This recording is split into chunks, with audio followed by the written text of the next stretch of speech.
Si Captain Aldrin Altamero ang very snappy na S3 dito sa 20IB. Nandito kami ngayon sa Las Navas, Northern Samar. And very interesting, just like everyone else dito sa Samar, ilan lang talaga nagbo-volunteer because of yung impression nga na mahirap ang trabaho dito sa Samar. Pero through his stories, gusto ko lang i-prove sa inyo na Samar can also be fun. So, Aldrin, go. Yes, sir.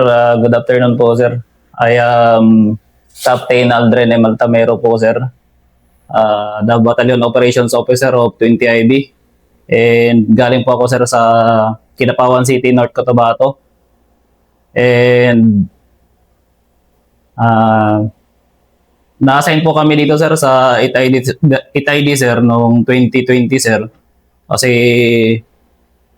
nag-graduate po kami, sir, ng PMA ng 2019. And after namin mag-graduate, sir, ng PMA, nag-kuhan lang muna kami, sir, nag-airborne po kami, sir. After airborne, sir, nag-kuhan kami, nag-bolsito kami, sir. And after bolsito, sir, dineploy kami dito, sir, sa ITID. So, yun nga, sir, tama po, sir, yung sinabi niyo po, sir. Simulan natin doon. Hindi po talaga kami, sir, nag-volunteer. Actually, sir, sa lahat po kami, sir, 14 kami, sir, na na-assign dito sa 8ID. Lahat po kami doon, sir, walang nag-volunteer. Ang ibang division po yung sinignify namin doon, sir, pero nga, sir, yung binigay po sa amin, sir, is 8ID, sir. And siguro, sir, meron naman pong dahilan bakit dito kami na-assign. And yun, sir, after namin ma-assign sa 8ID, na-deploy kami, sir, sa batalyon noong January po, sir, ng 2020. So ako po, sir, yung una ko pong dapat po, sir, yung una kong batalyon, sir, is dito po, sir, 20IB. Yung nakalagay dun sa order namin, sir. Pero dahil po, sir, sa itong mista ko, sir, resisto po, sir, is nagbo-volunteer po siya, sir, na Heart of a Ranger daw, sir, sabi niya. Yung sa kanya, sir, dapat 93rd IB siya, sir. Nung nagkakuha na, sir, parang sabi yung CDC dati, sir, o ikaw, dahil volunteer ka, maghanap ka ng kalaban, doon ka sa 20 IB. Tapos ako, sir, ako yung nalipat sa 93rd IB, sir. So kaya kaming dalawa, sir, nag-swap kaming dalawa.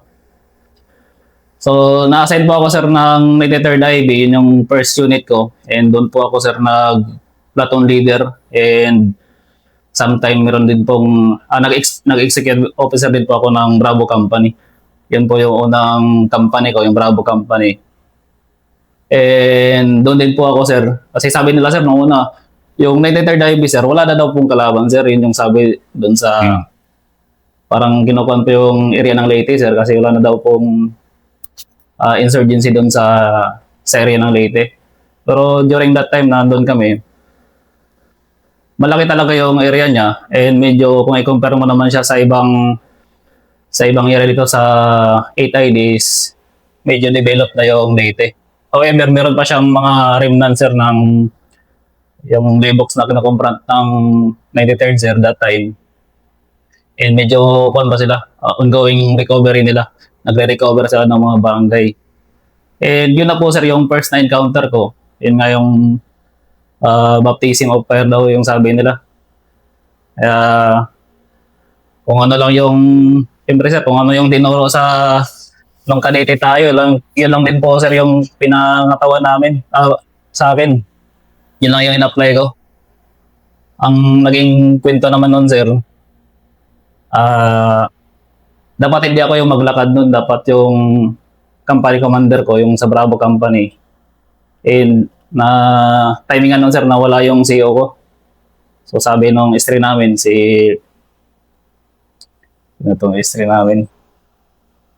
Sir Portoliano. Sabi niya, then Captain Portoliano, Ubok, ikaw yung maglakad kasi wala yung CEO mo.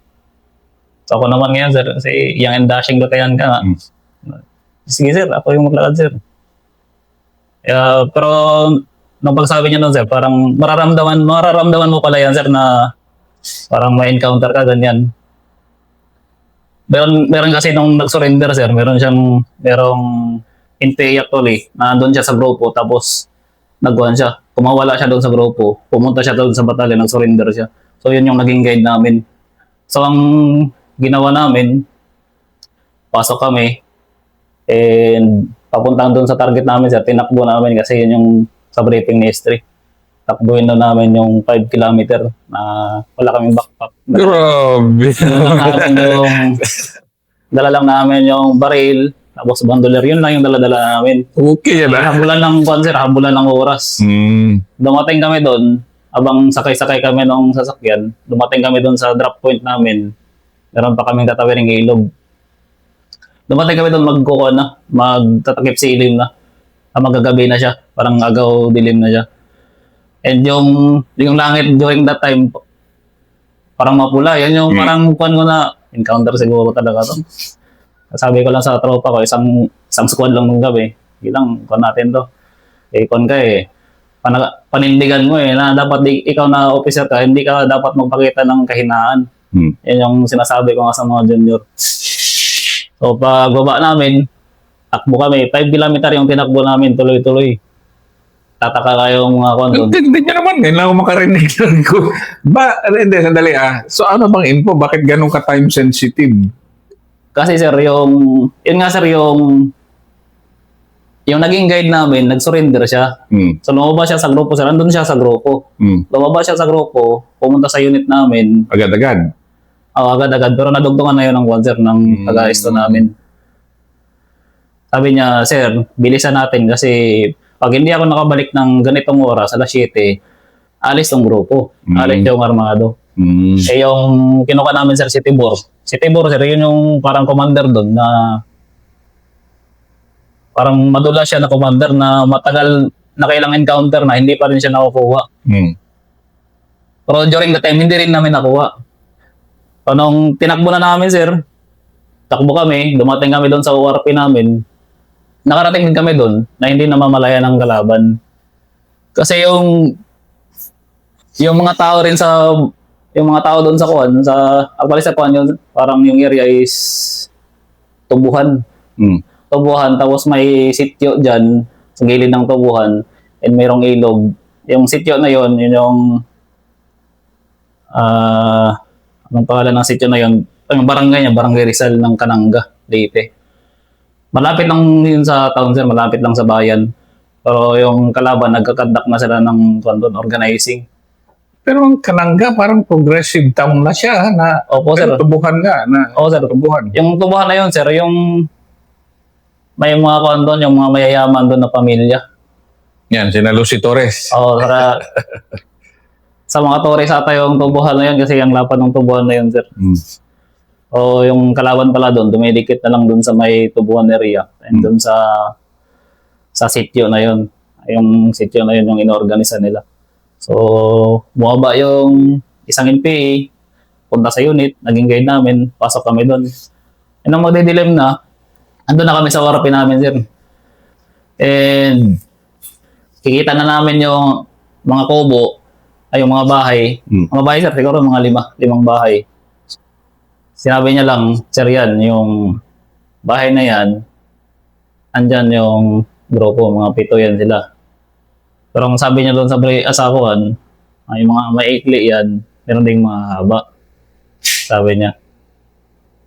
So, ang ginawa ko, sir, kasi parang natakot na yung guide, hindi na siya kuman sa amin.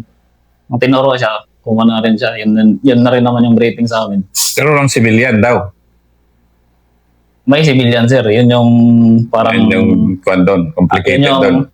Mahirap talaga sa nangyari sa first encounter namin. Kaya, sir, ginapang muna namin, sir, kasi gusto ko makita yung actual area para makapag-assess ako paano ko i-maneuver yung tropa. Kaya magkapag kami sa palayan, nadikitan namin yung kalaban. Mga 5 meters. Dito kami, dyan lang yung kalaban, 5 meters. Dikitan talaga namin, ginapang talaga namin malayo pa. So, nakikita namin yung kalaban ngayon. Ang problema, daming tao. Mga civilian. Daming mga Classic. civilian. Nagiinuman yung mga civilian doon. Nandun yung So na-identify na namin, yan yung target si Tibor. Nakakalo siya, yun yung description nakakalo. Ilatag mo nga, yung mga civilian, latag mo nga kung saan. Meron dito sir, ito yung kubo, ito yung bahay. Yung bahay na half concrete, tapos yung half niya kahoy. Doon yung grupo kumakain. Pero hindi namin kita. Ang kita lang namin nung paglabas tong target na si Tibor, nakakalo siya. Yun yung nakita namin. Dito sa kabila, dito sa kuha niya, sir, dito yung bahay, dito naman yung nagiinuman. Tapos may ilaw diyan, may ilaw. Madilim yung madilim yung area, hindi namin masyadong klaro. Ang na-identify lang namin yung si Tibor na may kalo siya. So nung pagkadikit namin doon, medyo yung mga aso sir, kumukuha na. Nagtatahulan na yung mga aso. Grabe naman itong raid na to. It's complicated. Oo sir, kaya napag-issuean ko, sabihin ko na pasukin na natin kasi kung hindi natin to pasukin, malalagay tayo sa anganin kasi kung kami sir, nasa kuwan kami, doon kami, yung kinakubira namin, maliit lang na ganyan. Yung parang lupa siya na ganyan. Andun kami. Kailira kami. 5 siguro kami, yung iba nandito sa gilid. 10 man lang kami nun, pumasok. Then nung nakita na namin yung yung target, sabi ko, pasukin na natin. Nung papasukin na sana namin, sir, medyo natunugan niya siguro. Paglabas niya na naman, meron na siyang dalang bata. Maro din. So ngayon, hindi na ako makapagkuhan kung ano yung gagawin ko. Kasi ang sa akin, as ako yung platoon leader nun, tinimbang-timbang ko na lang. Kasi madaming civilian, kung ikukuha namin sila, madaming civilian na madadamay. So hindi siya talaga ganun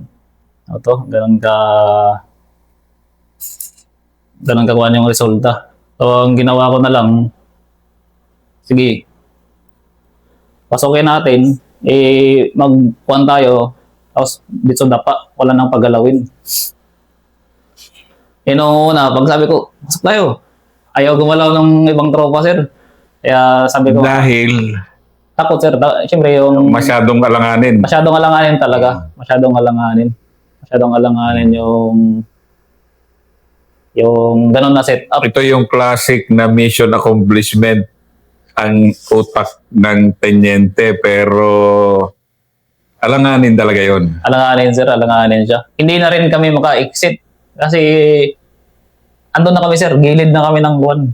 And only to find out nga na may grupo pa dito sa kanan. Sa kaliwa namin. Buti nga hindi kami na to. So nung pinasok na namin, sabi namin, lahat dapa. Walang gagalaw. Lalo na yung mga sibilyan. Dumapa yung mga sibilyan. Pero yung kalaban, sir, nagsitakbuhan na yung kalaban. Hindi namin sila makuhan kung saan sila to pupunta. Ngayon, yung target namin na may dalang bata, hindi na din namin nahabol. Pero may naiwan sir na isang NPA. Iwan yung isang NPA. Yung may kaso rin siya na may kaso rin siya sir na rape sa ibang munisipyo.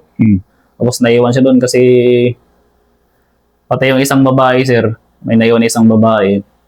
Then yung mga subversive document. Yung naging ko lang namin doon kasi may isang sir, may isang tropa ako doon talaga na nadali doon dahil doon sa encounter na yun. Hindi naman siya dapat, sir.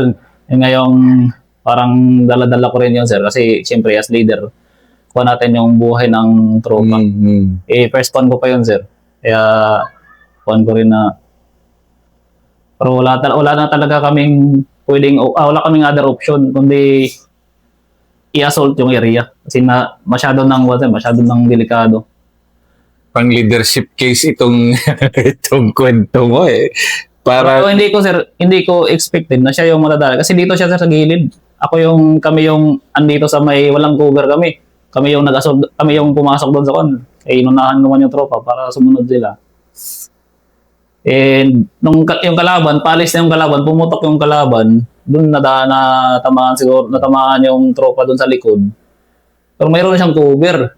Tamaan siya doon, sir. And siguro sa kuha niya, sir, sa lost blood siya. Nahirapan kami mag-extricate din sa kanya. Kaya yun yung parang kung ano, yun nga yung sinasabi nga namin din sa pamilya niya. Eh, meron din siyang, actually sir, meron siyang na-save na mga buhay sir. Tulad nung, meron po kasi doon sir yung dalawang babae sir na nire-recruit na nung grupo sir. Mm. And sinasama-sama na nung commander, yung dalawang babae na yun na mga bata pa, mga 15 and yung isa 14. So yun yung sabi ko sa kuhan na parang dahil sa kanya na-save yung dalawa. And yung nakuha namin doon sir, yung nakuha din ng, kasi sumunod sir, nag-reinforce yung CO namin and nakita doon sir sa may kaliwang part, nandun yung pinagtambayan sir, may kawayanan. May kawayanan, nandun yung tinambayan na may mga tent doon. Then doon yung may mga naiwan silang baril doon sir. Yung isang AK-47 yung naiwan nila. And naiwan yung isang NPA na na-capture namin. And yung dalawang minor sir na nakuha namin. Na-save namin. Yan lang. Hindi din siya kung din talaga. Kasi sabi ko nga sa tropa, wala akong one eh. Kahit may score tayo, pero may kwan sa atin, hindi pa rin siya medyo maganda sa atin. Kasi may nalagas na kwan sa atin, yun yung sabi ko sa tropa. Pero pa naman yun sir, sabi nga din ng tropa, para sa kanya talaga yun. Kasi kung tutusin, kami dapat yung makuha nun sir, kami yung unang nag-assault sir eh. Siya yung siya yung nadali talaga doon. Eh, late pave si Ituminyo. Yung isang tropa ko sir. Ano natin kasi napakagandang to eh. Kumbaga kung nasa PMA ka ngayon eh, ipanood dito eh, anong gagawin mo? Yun lang naman itatanong mo sa kadete. Isa-isahin nga muna natin yon. Kasi kung ikaw instructor ngayon, ipalabas itong video mo. Kung ikaw nasa kalagayan ko, anong gagawin mo? Yun lang naman tanong eh. Will you fire or will you or will you cease work and withdraw? Pero sabi mo, hindi ka maka-withdraw. Oo, sir. Meron pang, actually sir, tatlong choice namin nun. Tatlong choices. Yung una, dira namin yung kalaban, may mahagip na civilian. Yun yung una. Pangalawa, papasok kami doon, i-press yung kuhan, huwag lang pagalawin sila. Pangatlo, aatras kami. Ang problema, kung aatras kami, mas delikado sa amin kasi may grupo pa dito sa kaliwa na nalampasan namin sila dahil gumapang kami. So yun yung tatlong option namin. Na ano yun, mabilisan na pinaprocess ba yan? Conveyor. Kaya yung sa pinaka-assessment ko, ang pinaka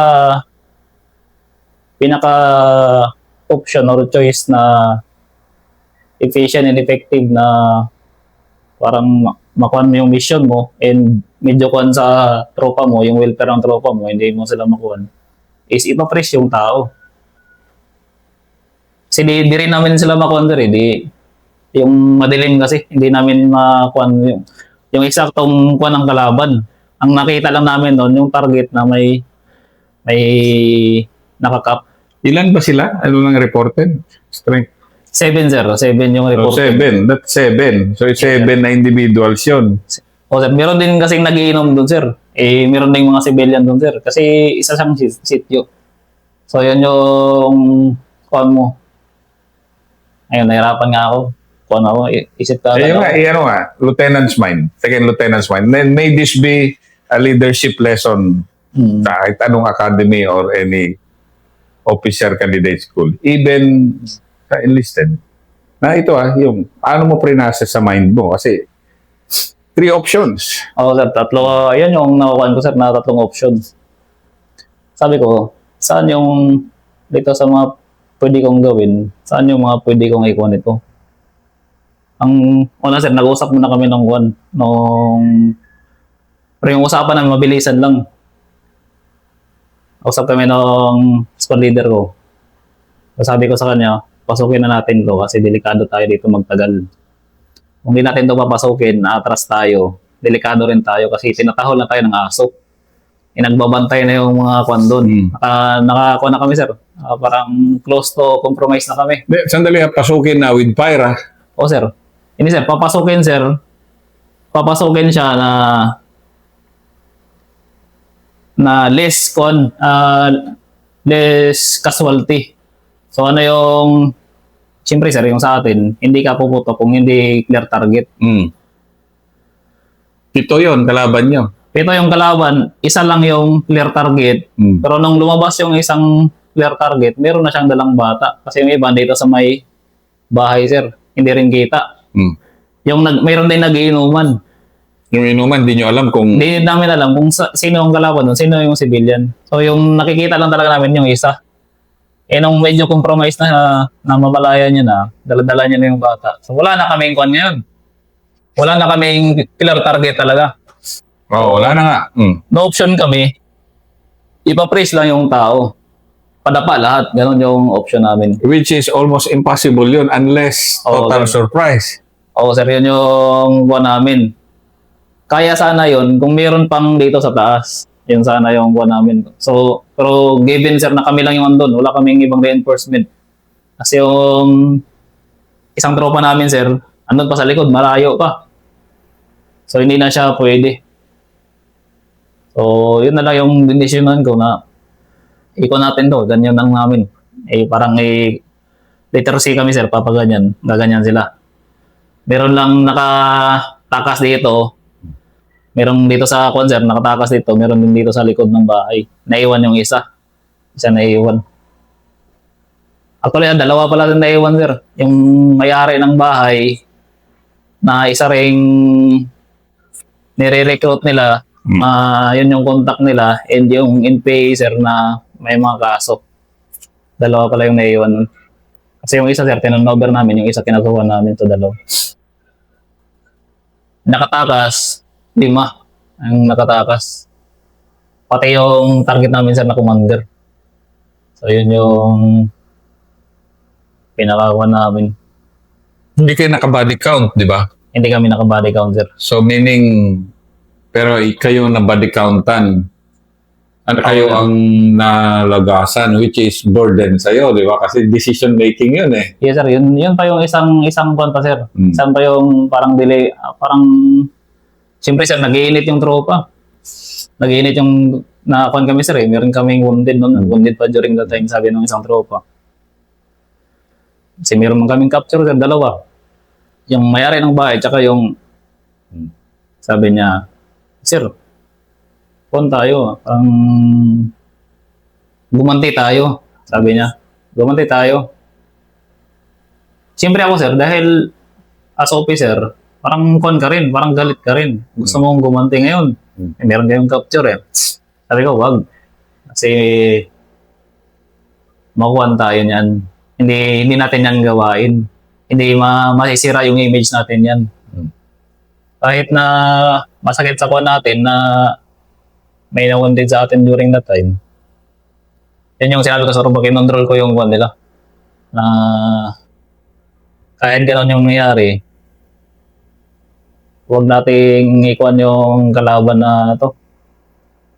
Kasi pwede kami gumanti, sir. Yun yung kuha nila. Pwede kami gumanti. Post na tayo doon kung anong pangganti nyo. Pero, di ba? Pero, hindi namin ginawa. Yun yung, hindi namin ginawa kasi mas lalong masisira yung image ng sundalo doon sa area na pag ganyan pala, ganun pala yung gagawin ng sundalo. O, kaya nagpapasalamat din yung nagpapasalamat yung isang NPA sa amin. Dahil buhay sila, sir, hindi kuan yung sinasabi ng mga kuan nila na pag nahuli ng mga sundalo, pinapatay, hindi naman ganun. Buhay silang ganun. Kaya yun yung kuan namin na although meron kaming casualty, at least hindi rin namin sila kinuan. So yun yung kuan namin, sir. Lessons in leadership dyan sa ano na yan. Kasi kung minsan hindi na ituturo lahat sa academy. Yun talaga, sir. Hindi naman din tinuro din talaga yan na Ang siguro, ang pinakakuan ko na lang as, lalo na sa mga kuan pa, sa mga junior pa, o mga underclass. Kuan na lang yung una-una, trust your instinct na